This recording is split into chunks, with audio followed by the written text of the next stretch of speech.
Hey, Jules Bliss Vegan, and as always, welcome to my channel. And for those of you who are new, I know you can benefit. That's called confidence, my friend. I used to say I hope. Then I was like, hope? That's a no. I know. As in N-O and K-N-O-W. Don't hurt yourselves, right? All right, people. I am actually trying to get to bed. Ha ha. Because I'm hoping to get up early. Okay. My truth is, if I don't have any obligations, I'm a 2 or 3 in the morning person. Like, that is my natural rhythm. 2 or 3 in the morning, get up around 9, even 10 maybe. That would be lovely. It's not practical. And now that I'm driving 100 miles a day again to get to school and back, I realize I just need to find more time. And the only way to find more time is in the early morning. The problem is I continue to go to bed so late. So I did what's called the Tanny Raw Reset, and I mention Tanny Raw all the time, a social media phenom for health. And she does what's called the Raw Reset, which also I mention all the time. There's one coming up in September. If you want to get $299 together, you will have the ride of your life on health for all things, physically, mentally, spiritually, emotionally, and all the tools you could possibly fathom, with over 32 hours of direct live content. Okay, but what about that? That live content happens at 4 in the morning on the West Coast, which is where I live, and she is on the East Coast at 7 o'clock, which doesn't mean she's comfortably waking up at 7. She also has been up since 4, let's be fair. But, you know, she waits till 7, and that's great for East Coasters and even Central Time. But for West Coast, 4 a.m., when almost every night I had gotten to bed around 1 or 2, or I just had a half-hour nap and started it at 4 o'clock. It was insanity, but it was a personal commitment to myself to try and change things up. When the Raw Reset ended, so did 4 a.m. Because, oh my gosh, again, that natural rhythm is 1, 2, 3 in the morning. But I am seriously struggling, and I'm accidentally letting things go. Not my food, but my food is next on the list, because my prayer has been a little compromised. My head is so busy. Even when I'm saying my rosary, the Virgin Mary is like, wait, what? She's talking to me? I didn't even, and I'm like, yeah, Mother, sorry. I was saying Hail Mary in between all the distractions. It is cray, okay? Pretty good about the daily mass online. I can usually focus through all of that, and it's interactive, so I'm good to go. But my exercise, not so much. I'm doing my little daily butt and gut challenge that I've referenced many times, because it literally takes like 2 minutes to do. But how about that minimum 20-minute rebounding? And what was I doing before? 10,000 steps for those who couldn't, like my beautiful niece and my nephews. So I have to get my rhythm back. And I'm debating on whether I can commit to getting up at 4 in the morning. Again, with the understanding that I actually have to go to bed. So initially, I know I will lay there for hours. It tends to happen. And, oh my gosh, you're kidding. Your air conditioner isn't working? No. And what's the temperature right now? Yeah, 90 degrees, down from 108. I got nothing to complain about, except for it's hard to sleep when it is that hot. I am so not kidding you. God has a plan. May He reveal it and provide the money. I am so good. Okay, so of course I found a fantastic article, which I think you guys will dig. It's from the BBC, so British Broadcasting Corporation. And it's called, Is Waking Up Really Good or Bad? Because, you know, I gotta like really assess it. I've heard some people's opinions, but why don't we go ahead and see what these opinions are? And as always, I will include it in the description of the video, because people, that's how I roll. You know, it's really funny. Every single day they have to take our temperature at school, and even more than once. Every time. It's supposed to be what, 98.6, right? Mine's like 97. It might be 96.6. And they're like, oh my gosh, your temperature's so cool. And I'm like, hello, I'm cool. That's how I roll, people. Cool. So yeah, my temperature mimics that. Even though I always brag about my hotness, right? Not so much. All right. So it reads, the only way to be successful is to get up at the crack of dawn, or so the story goes. But early rising productivity is not a one-size-fits-all situation. Being successful means waking up early, or so we're constantly told. It makes you more productive, and that's a hyperlink. Excuse me, Mama's doing her video, and it is way too late for you. Lie down. Celebrities and CEOs do it. You'll be healthier and happier. You'll feel in control of your life. But despite the deluge of such stories, waking up at an ungodly hour isn't some sort of magic productivity hack that will solve your time management problems. No. For some, it can even be counterproductive. Let's see. The trick is finding a routine that fits your situation. Here are some timeless tips that can help you cut through the noise and figure out a wake-up strategy that's right for you. What are the benefits of getting up early? There can be lots, at least according to all the people who get up at daybreak. For me, the reason I'm even considering it is because my family needs more of my attention in the evening and the afternoon, and I'm so busy drowning that I'm not giving it. And so it would serve me to get some things out of the way, certainly exercise, maybe prayer, maybe some schoolwork, I don't know, but something in the morning so that in the evening I could wrap it up, around 8 o'clock and be with family or something. I got nothing. I'm just putting it out there. Okay, so many people cite fewer distractions. These are some of the benefits, again, a hyperlink. During the early hours, kids or anyone else in your home are probably still asleep, for example, and you're probably receiving fewer texts or emails at that time. Apple CEO Tim Cook has said he rises at 3:45 to start checking email in California before his East Coast colleagues can, which at 6:45 is still quite early in its own right. Oprah Winfrey says she gets up at 6:02 every day for reflection, meditation, and exercise before starting work at 9 o'clock. That would be very comfortable. The most extreme case might be Mark Wahlberg, who wakes up at 2:30 to exercise, play golf, pray, and recover in a negative 100 Celsius cryo chamber. One moment, please. Okay, so that's 32 degrees Fahrenheit, or exactly freezing, right? God, is that true? I don't have time to even look on Snopes for that, but it's interesting. I trust the BBC. Okay, you might be more alert and have better cognitive ability in the afternoon. For some people, that's what this says. Studies have also suggested early rising and success might be linked, which is another hyperlink. People who wake up early are more in sync with the traditional corporate schedule and tend to have more proactive personalities, which might lead to better grades in school or higher wages on the job.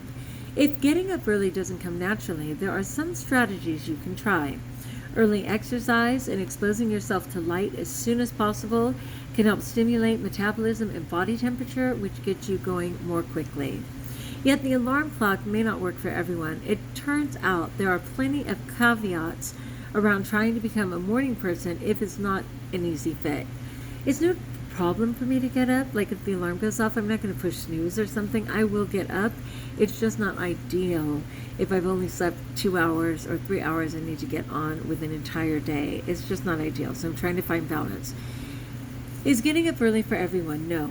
Whether or not waking up early actually makes you more productive could be in your genes.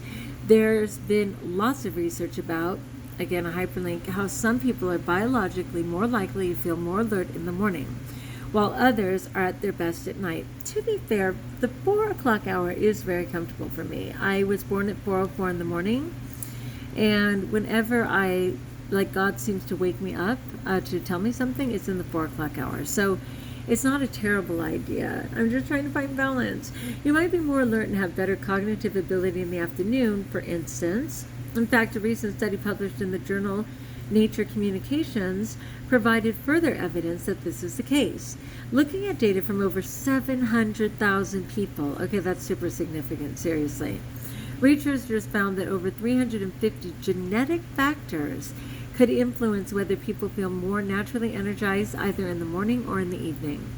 The large sample size makes the study the biggest of its kind so far, though further research is needed to confirm the results. So, if you don't naturally feel alert in the morning, but decide to wake up early anyway, you might be sabotaging your actual peak performance times My father was always out the door by 5:30, and I admired him so much for it, and I'm quite sure that could be my truth.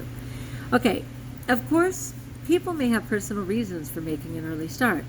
There may be other factors at play, such as enthusiasm and high job satisfaction, which facilitates eagerness to get up earlier and get to work. Yeah, when you have a goal, it makes it much easier. Parents with young children or workers with non-traditional hours may also have no choice about what time they start their day. Getting up early doesn't necessarily translate to instant success at the office.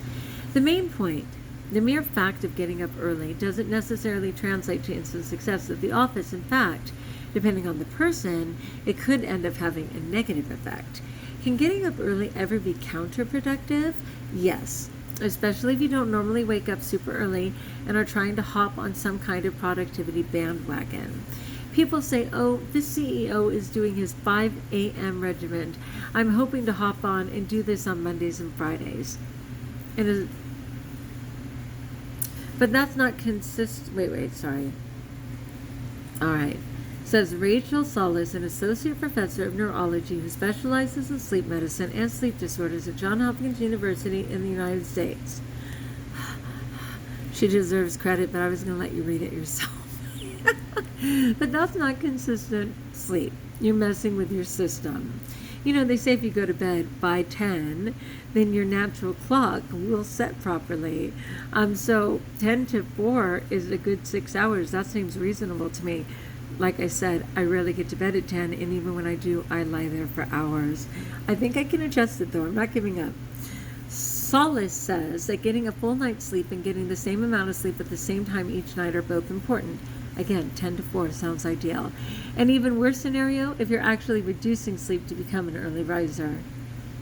Well, wouldn't you never go to sleep to begin with? Sacrificing sleep means you may be hit by the many negative effects of sleep deprivation, including moodiness. I hope not. Poor concentration. A teeny bit. Potential weight gain. What's up, y'all? I mean, I've been losing weight, but maybe I could lose weight so much quicker if I actually slept, right? Anxiety, increased risk of heart disease, absolutely none, praise God. And higher blood pressure, that's a no. Okay, so if early rising means cutting sleep, don't do it. I just want to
You're blessed.